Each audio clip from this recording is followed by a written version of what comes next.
now it's time to fill our bucket and plant it.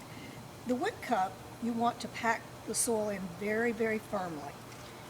And then for the bottom third of your bucket, you're going to do the same thing because you don't want any air pockets, and you're trying to get a really good firm base on that so that it will help it draw the water. And you only need to do that for about a third of the depth of the bucket.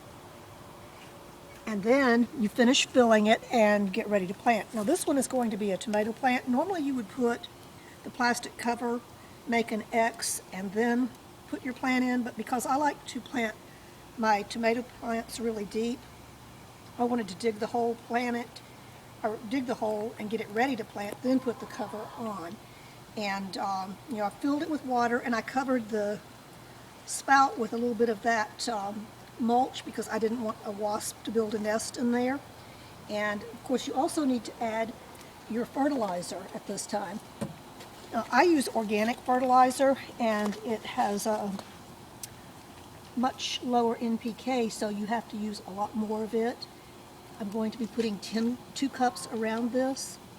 If you were using your 10-10-10, you would only need 1 cup, because remember, this is going to be feeding it the entire growing season. So although that seems like a lot of fertilizer, it really isn't too much.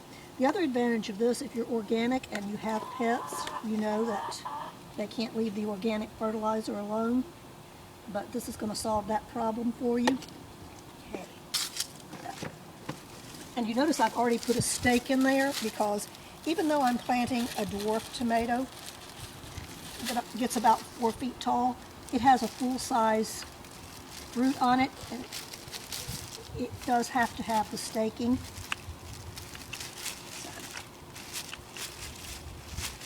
A little bit harder to do this on a windy day.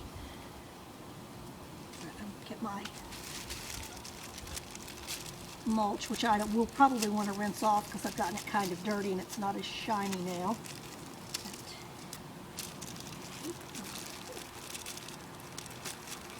Loosen that. Okay, now I have my tomato. I've already trimmed the bottom leaves off because, like I said, I want to be able to plant it very deep because tomatoes will grow roots along the entire stem.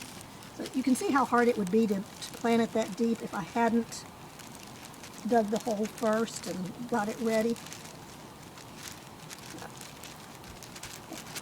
So there is my tomato plant, ready to grow.